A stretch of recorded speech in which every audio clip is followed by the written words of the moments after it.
Good evening, it's 5:32 PM on January 25th, and I'd like to call the Board of Directors meeting together, or to order for Lawrence Community Shelter. The first item on our agenda is approval of the agenda. I don't think there's any changes I made since pushing this out. I'd entertain a motion to approve the agenda. I'll move. And is there a second? I second. All right, the motion is made to approve the agenda as presented, and it's been seconded. Is there any discussion on the motion? All in favor, say aye. Aye. Any opposed, say nay. All right, motion passes. If you guys notice anyone waiting to be admitted and I'm not catching it, just give me a heads up on the Zoom thing. All right, the first section of our agenda is reports, the Operations Committee report. Is that first? Okay, I'll go ahead and report out. We met the 18th of January, and it was a full house. It was myself, Chuck, and John, and also our ED, James and Melanie. Our discussion was based upon a couple of things that came to immediate discussion issues. One was community engagement. And in community engagement, we talked about the Douglas Cold Weather response and community warming centers that were sporadic around Lawrence. We talked a little bit about the overflow, utilization of churches that open, and some of the food and clothing supply drives. It was really a great opportunity. I know that you all were embedded in this work, where you've seen things being posted on newspapers and on websites. This community is really great in coming together. It really made me happy to see that there were so many folks that were opening up their churches and doors, and also giving them time on the weekend to knit and to make some resources available for our unhoused community. So that was really heartwarming to see. We also talked about the number of people who were overnight. So we have John here and we have James here. So they maybe get more of an understanding of how the exact numbers look like. I'll just go into the discussion and do a top note taking and share out. Part of our discussion also included the pallet village. And some of those things we talked about were about supervision and staff for that. It's not really much to report on the pallet village. That's still something of a discussion to go and to be ongoing. Some of the other things that were spoken on were the Lawrence Community Shelters operations, as it was in collaboration with Bert Nash. So the behavior management part of that, how successful it was for folks who were experiencing or requiring behavioral intervention. It was a successful partnership, and I was hearing from James that was a really good connection, and that they want to do more of that. So that's something that we had talked about, and they are partners in the work. So it was good to hear that there was such a strong connection that was made during an emergency crisis situation. So more of that needs to happen. Some of the discussion was also about training for staff.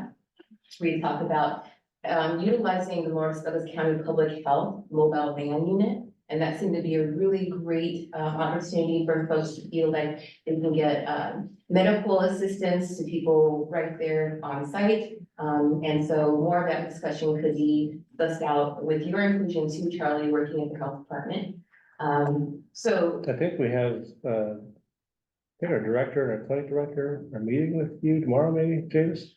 It's coming up. I know there's been discussions that I'm kind of tangentially involved in there. okay, well, great. I'm happy to see that mobile van unit being utilized there. And then other discussions that were discussed as far as operations and management of the shelter included contract with a janitorial company, and drywall repair and installing security was also a topic of discussion. And since we do have James here and others, I'd love to have their additional information and notes that they had taken in that discussion to share out today.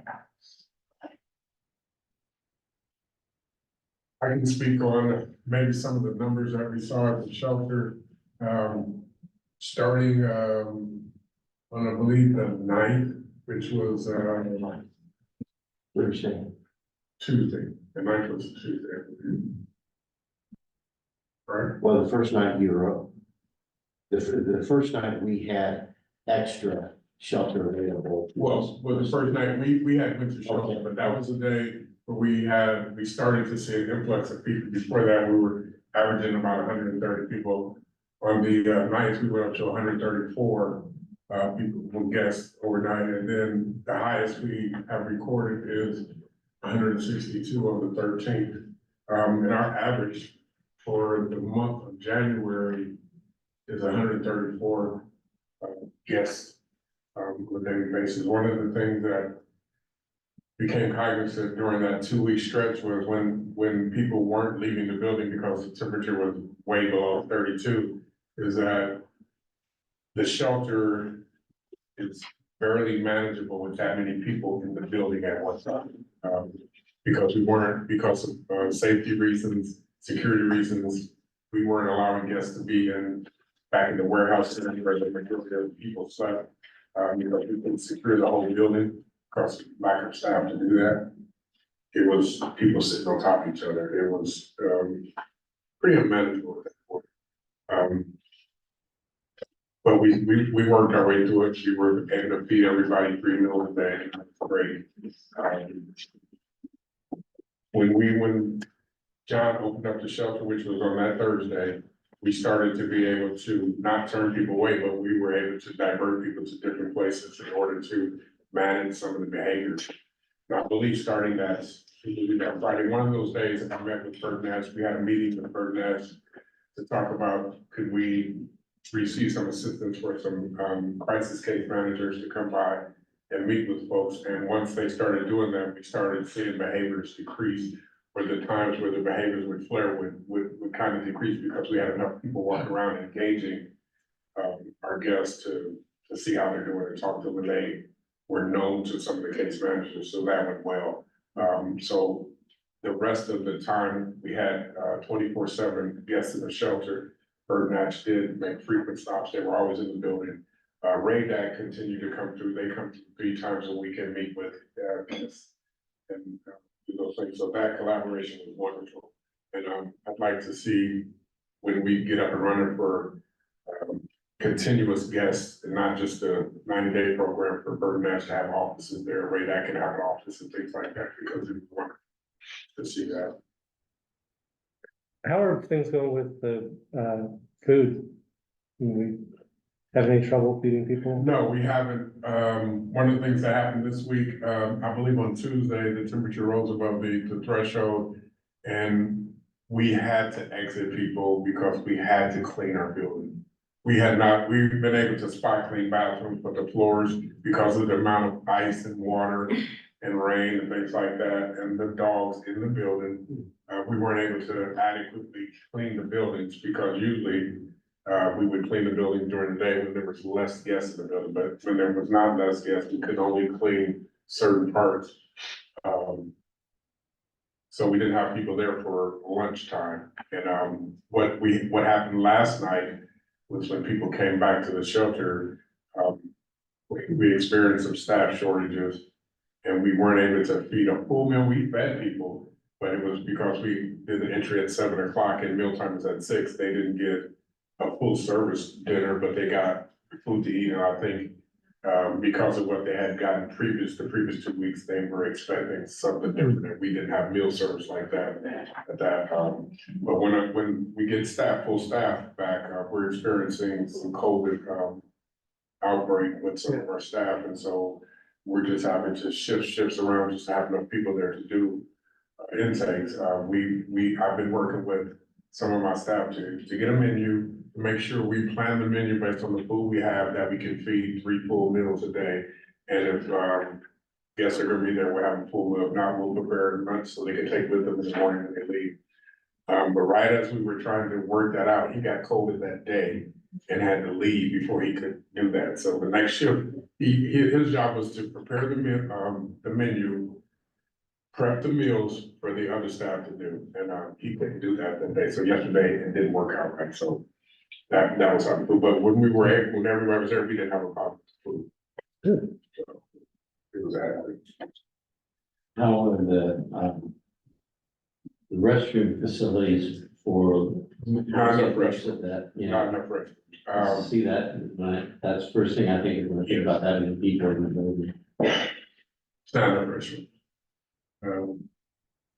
There might be enough restrooms for women, but not enough for men.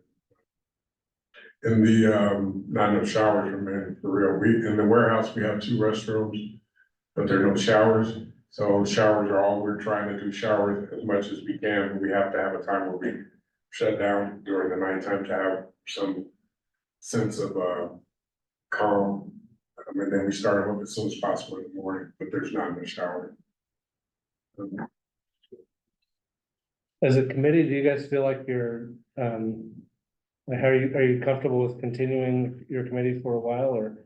No, we kind of created it as an ad hoc committee, but kind of curious how that's working. I think there's still more work to be done. Okay, all right, We're just getting started, as far as I'm concerned. This okay. is our second meeting. Oh, got it, okay. Yeah, All right. so I think we really, have formed an understanding and relationship with each, and so, yeah, I think it'll only continue to improve. Okay. Is there any other, any input from the rest of the board, or do you feel like you got what you need from everybody?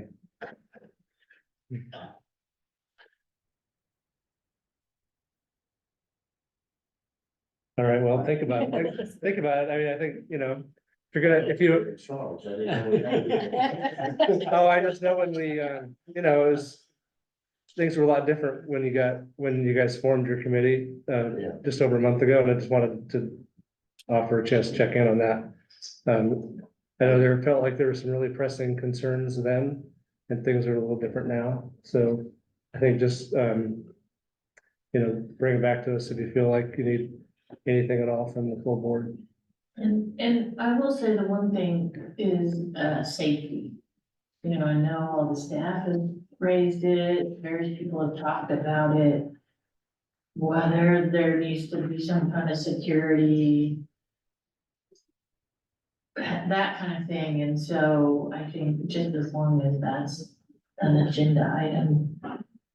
You guys, I think is good. Well, isn't that built into the hiring?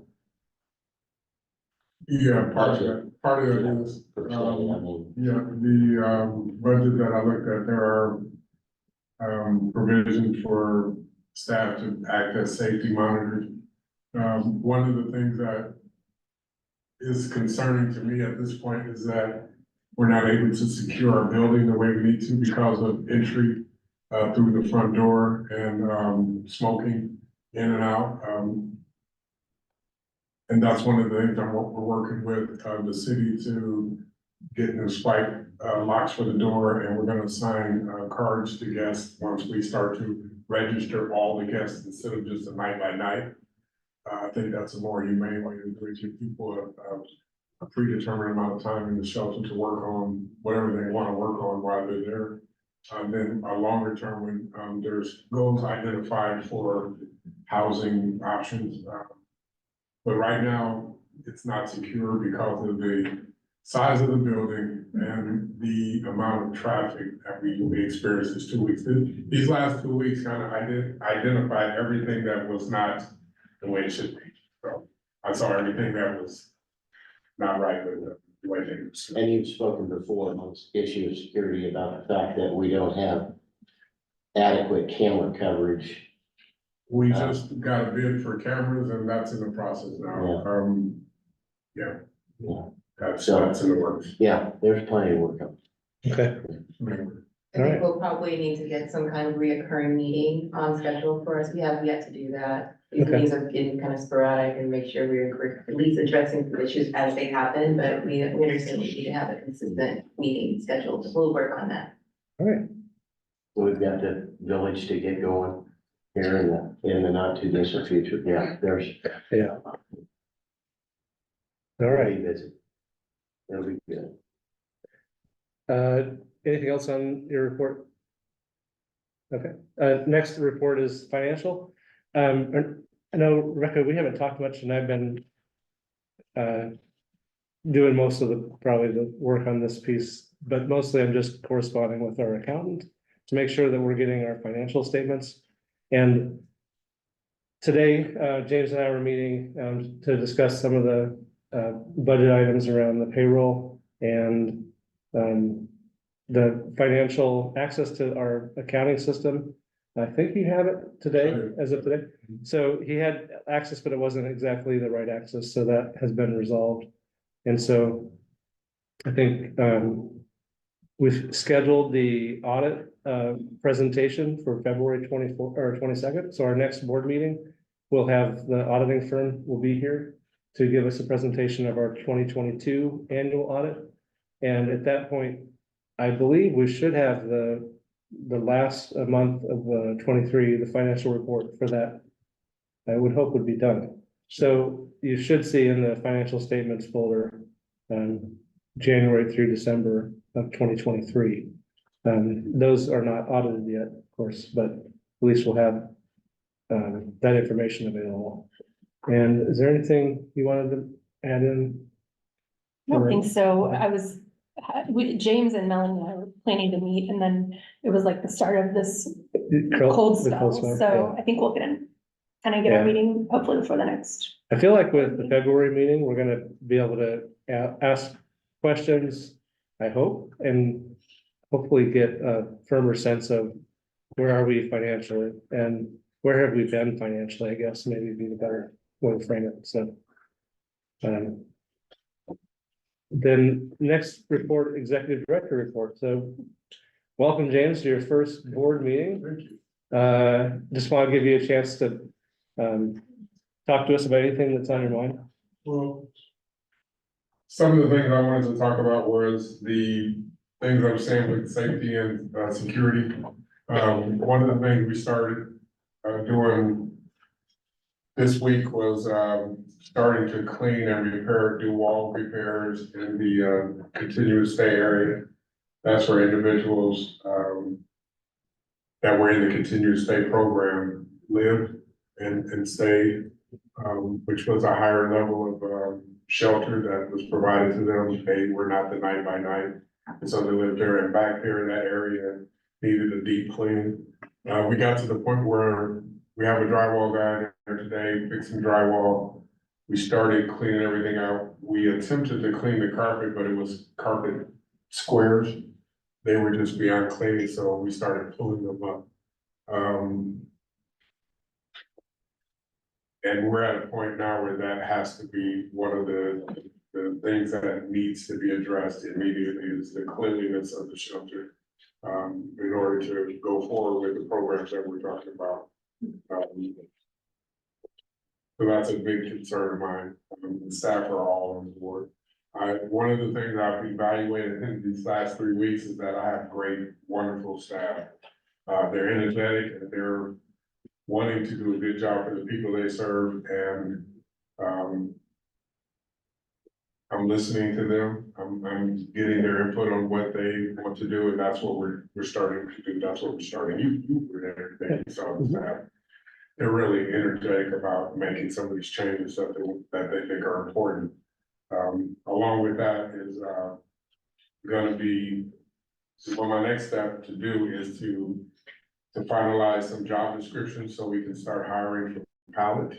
I believe that's the next step in order to have enough space in the shelter to house the guests that we need to house. We're gonna have to have additional space, and that would be pallet. So the vision to have pallet open up is a great vision, because there will still be a need for people to have emergency shelter. But in order to get more space in the shelter, we'd have to have a place for our most vulnerable to go, so we could use the space in the shelter for the intensive programs where people need a lot more case management and structure.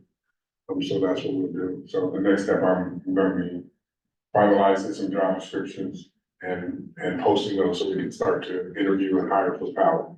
I'm thinking starting with the pallet manager, because I think they need to be on board when looking at staff that they would be over. So I think that would be one of the best places to start. During this transition, I know Melanie is doing a wonderful job trying to do the financials and close out 2023, and that maybe if this wasn't the end of the year, we could have had a financial enough by now. I think with closing out, she's doing a lot of different tax things, and so it's different than the normal thing. And so with the winter emergency shelter and us needing all hands on deck, it's been hard to do anything but be there and help, put out fires everywhere. So that's what I'm gonna focus on going forward in this next month. So I think about this time next month, we should have job descriptions and we should have some candidates for some of the key, jobs over at Pallet. So now, and at this point, is it correct that we don't have an HR person designated? I mean, Well, who will be handling the, the hiring and the applicants and things of that sort? I will be doing the interviews.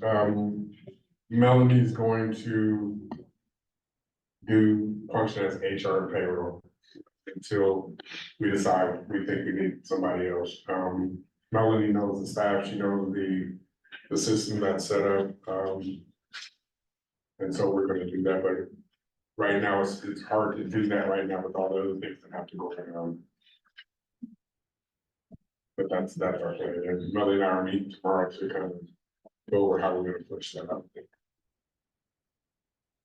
I would like to us, have an operational meeting when it comes to that point about Pallet, because I think it's important to also understand what the county's MOUs are. As they reflect, those who are, unsheltered due to domestic violence or sexual assault, battery, those things. So I want to kind of know what those look like. Okay. So we can either strengthen those or, put out some specific invites so people don't know that they exist for the population, specifically that population, that vulnerable population. So we'll put that as a topic to discuss during our operations, and we're ready to do that. Yeah, one of the things that the case managers are already, we're gearing up to look at that. We're looking at our potential in 90-day program, who would be good fits for Pallet, so we can automatically shift guests from the shelter to Pallet. Because we do, a lot of our 90-day are some of the most vulnerable guests that we have, and so they would be good candidates. So we started filling up Monarch Village when we know we needed more space. I said, let's look at Monarch.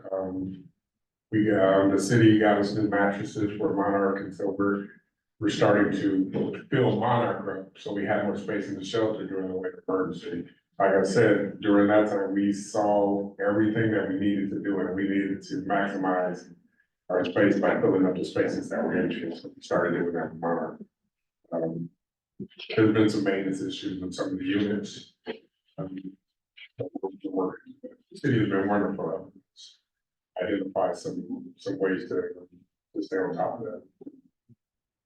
So and now some of the Monarch structures are usable right now? Yes, yeah. Okay, but some of them were. Yeah, during the winter emergency, one of the heating elements went out, and so we knew that we had to keep heating there, so we put a space heater in there, electric space heater, and it blew the fuse, and we didn't know, so it burst the pipe overnight.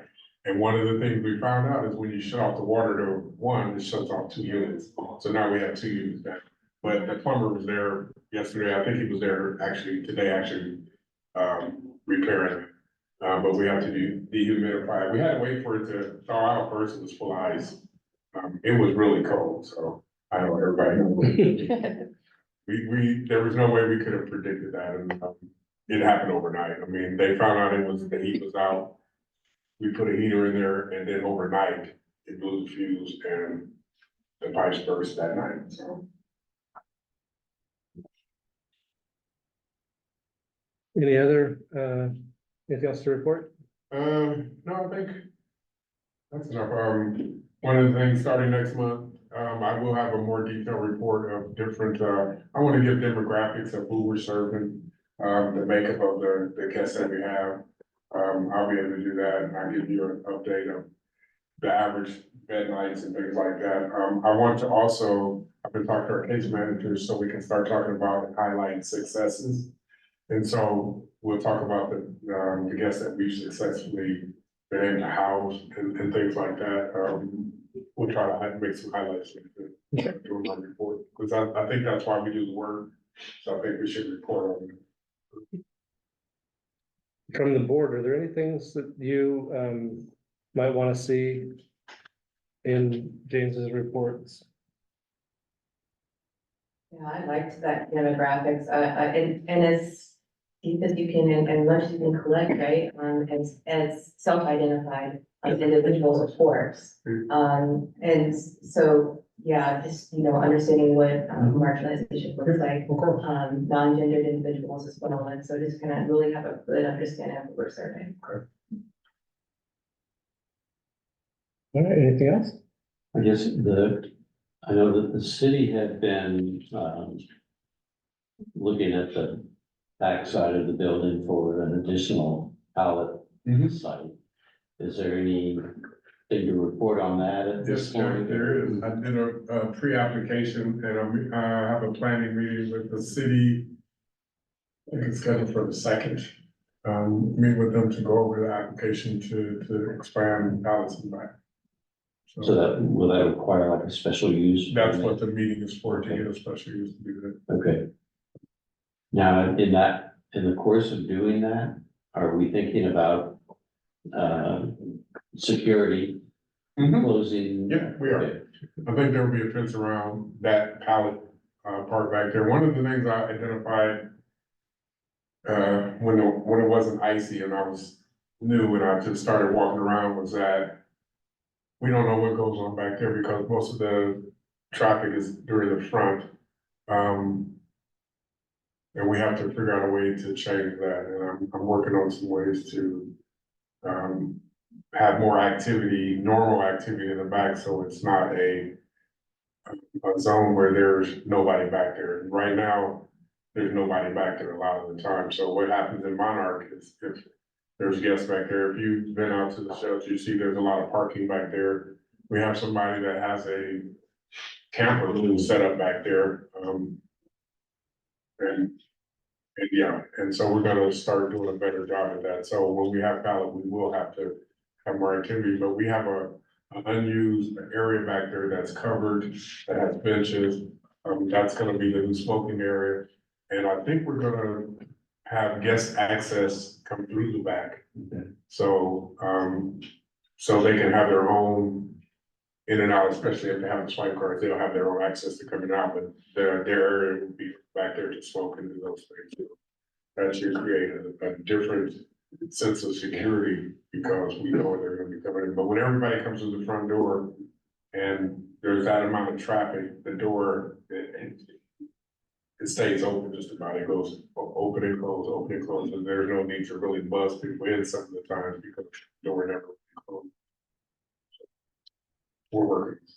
But, Up to a couple of years ago, that area you spoke of in the back actually was, that's exactly how it was used. Correct. That was the designated smoking area, and the access in and out was through the dining hall in the back, and then that intake room went to the right. that intake The left, I room mean, to the west. Yeah, To the west. I like that idea. Now, you still had to buzz them back in. Right. At that time, but that was much easier to manage than people coming in and out of the front door. It's Much It's easier. not manual. Yeah. I have a well, question. and what you described on the inadequacy of the sanitary facilities as is, I'm assuming we'll have to come up with a plan for additional shower and. We're looking at expanding the restrooms in the warehouse. We're still looking for the plumbing plans to see how we could do that, and I haven't looked at those yet. But there's an area back there with some offices that if we maybe turn one office or expanded it, there could be showers back there, because there's bathrooms back there. We could utilize that area, or expand it either in that or outside of it. So we're actually looking at the way to do that. I just had a question about, capacity. I don't know if you were able to, witness or be a part of the meeting that happened, earlier this week. And the presentation about a place for everyone was given by the county and the city. We were there. I'm curious if you are in part of the CHIP is the Community Health Improvement Plan. Are you a representative from Lawrence Community Shelter as a part of that steering committee or the committee as a whole? I'm looking at you, Charlie, because you work with the health department. I know that's where that sits, that works. Yeah, I don't do that work though. I don't know who's on that steering committee. It would just be interesting to know who is, a representative for the community shelter. I feel like that would be important representation to have in that space. So not to add more. No, to your. I think the shelter should have a representative. One of the things that I'm recognizing is that, the ability for some of our staff to expand their knowledge, and we have to give them the opportunity to do that. And so I'm looking at ways to do that with our staff. We have wonderful staff, and to do this work, they need to be involved in the community, and I want the community to see the staff and utilize some of the ideas that they have. And so we might have somebody that's, would be wonderful for that, or I can do it. I mean, I'm not opposed to doing it, but I'd like to make sure that some of my staff gets to experience some of those things and have some good. So one of the co-conveners is an employee of the Housing Authority. Okay. Bilal Obaid, I'll have him reach out to Okay. you and if you can, and decide who in your Okay. office is appropriate. And the other thing is, I do know Lacey is on the, Agreeing. yeah, on that subgroup. So Jill has her hand raised. You might want to chime in something. Oh, I just wanted to share that James was on the list of folks that should be included in the next phase of the CHIP to the conveners, Galal being one of them. So he's on that list, but I also appreciate what James just shared regarding including other members of the leadership at LCS. I think, Lacey, absolutely, but in the past, Savannah has been a really valued contributor to that work as well, and I'm all for other members of the staff to be a part of it. All right, thank you, Jill. Anything else? All right, let's move on then to the next item on our agenda. Let me share our agenda again. So we're down to the regular agenda. Consider advisory committee appointments. Elizabeth and Christine. Hey, can you all hear me okay? Christina, I'm sorry. Yes. Yes. Yes, Elizabeth. I'm in a little bit of a weird, so I can't turn my camera on right now, but we had 7 people apply to be on the advisory committee. And Christina and I have looked at the list, and there are 3 people that we would like to nominate for the advisory board right now, but we would like to keep the existing candidates and extend the applications to allow for more candidates to express interest. So we can really get that variety of expertise that we were looking for. So if you'd like, I can announce the 3 candidates that we would like to promote at this point in time. Yeah, I think that'd be great. It's Bella Kurtz, Emily Bauer, and Jennifer Schneider. And I'm not in a position where I can pull up any specific details on those candidates, but Christina, if you have anything that you'd like to share about those candidates, feel free to at this point in time. I just want to, I'm just writing them on the agenda. Can you say their names again? Bella Kurtz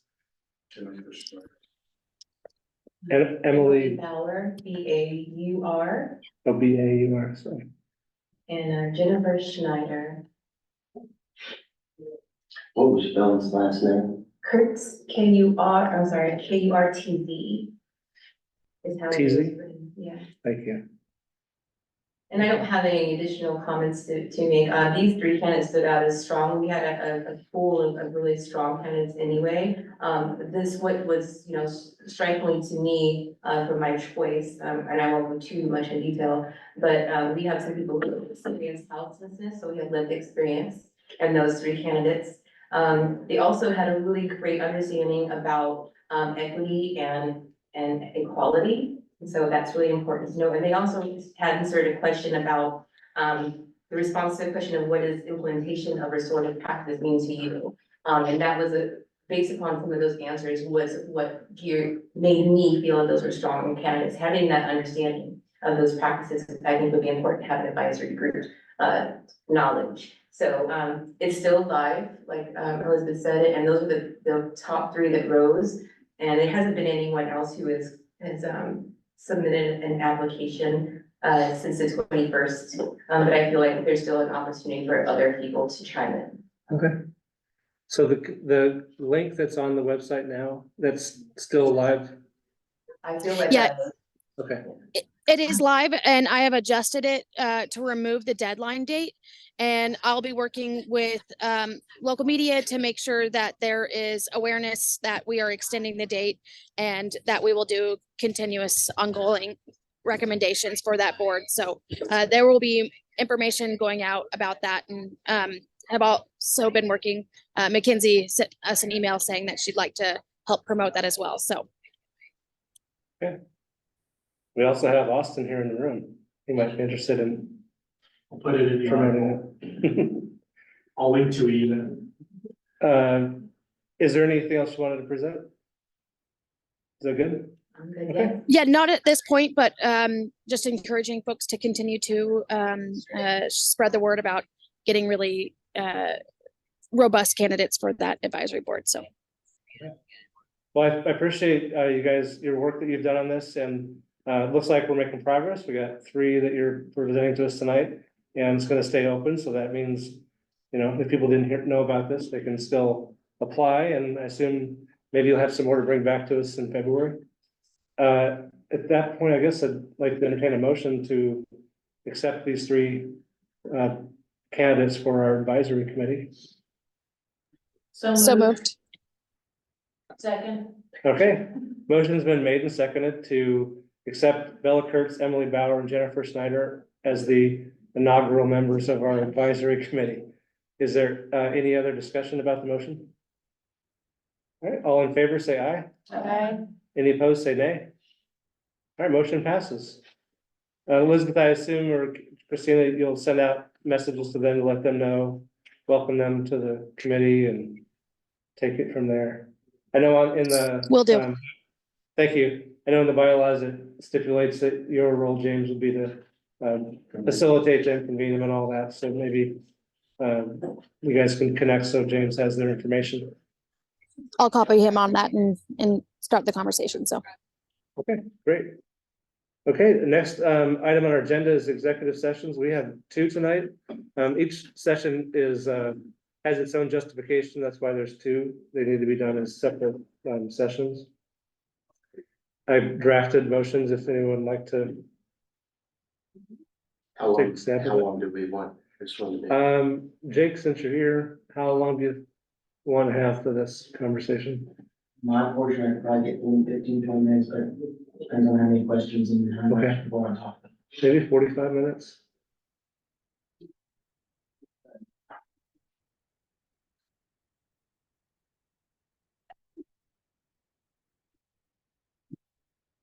$6:55. That works.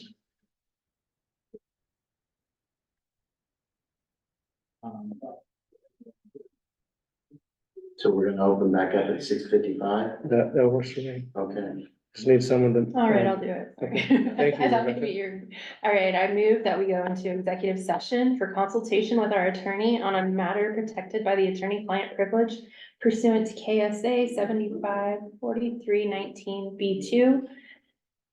The justification of the executive session is to protect the privilege and the board's position. We will reconvene in an open meeting in meeting room C at 6:55 PM after the executive session is concluded. No action will be taken during the executive session.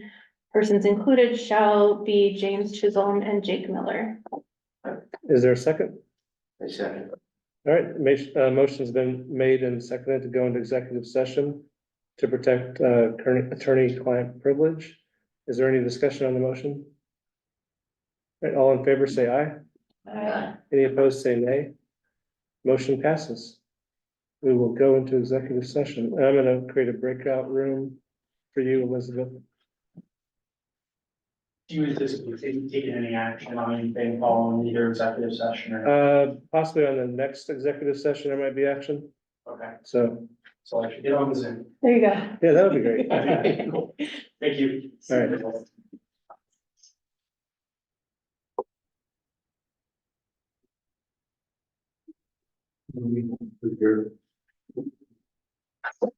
In open session. There's nothing to report from the executive session. I get a motion to go into the next executive session, please. I'll do that. I move that we go into executive session to discuss a matter involving non-elected personnel pursuant to KSA 75-4319B1. The justification for the executive session is to protect the privacy interests of the persons involved. The board will reconvene in an open meeting in meeting room C at 7:20 p.m. after the executive session is concluded. No action will be taken during the executive session. Persons included shall be James Chisholm. Chisholm. Chisholm. All right, is there a second to the motion? I'll second. All right, the motion's been made and seconded to go into executive session to discuss a non-elected personnel matter. Is there any discussion about the motion? All in favor of the motion, say aye. Aye. Any opposed, say nay. Motion passes. We're gonna go back into executive session.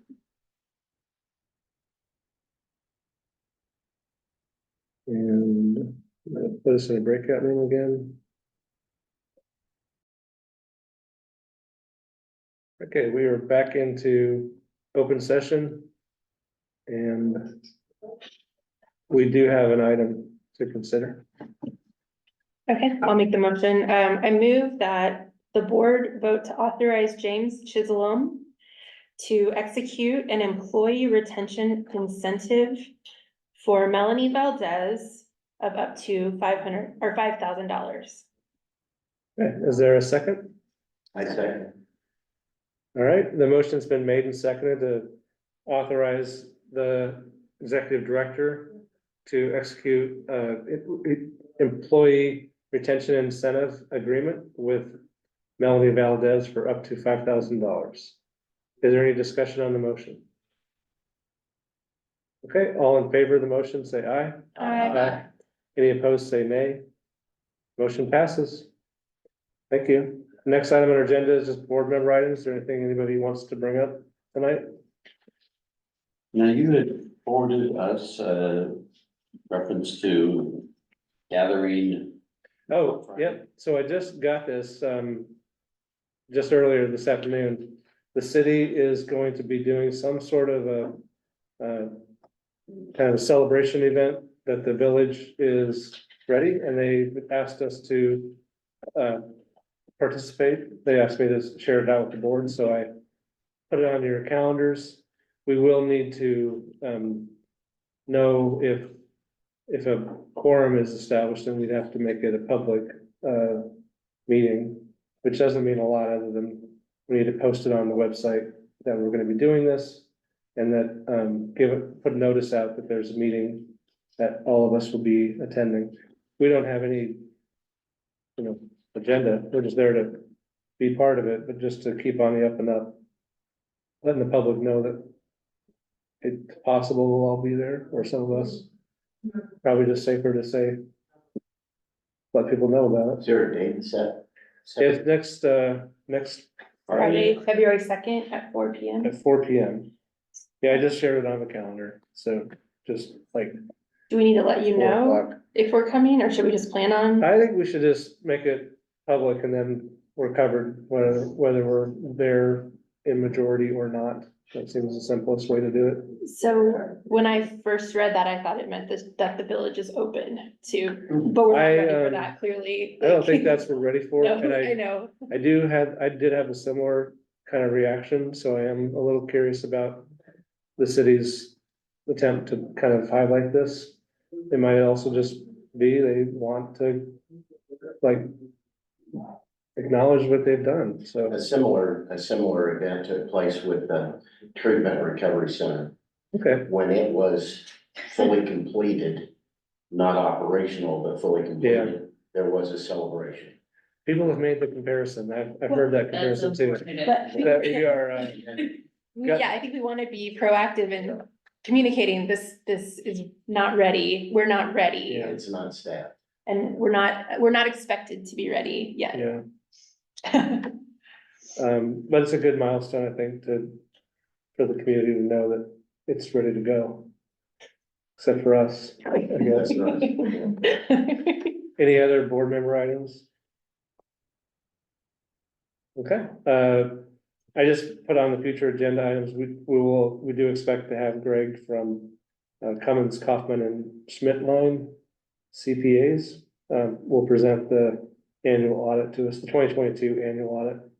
And they're gonna, Greg's also gonna present that to the exec committee ahead of the meeting so that we can kind of get a preview of what he's gonna talk about. Maybe we can also shape a little bit about how he might make the presentation to the whole board, so.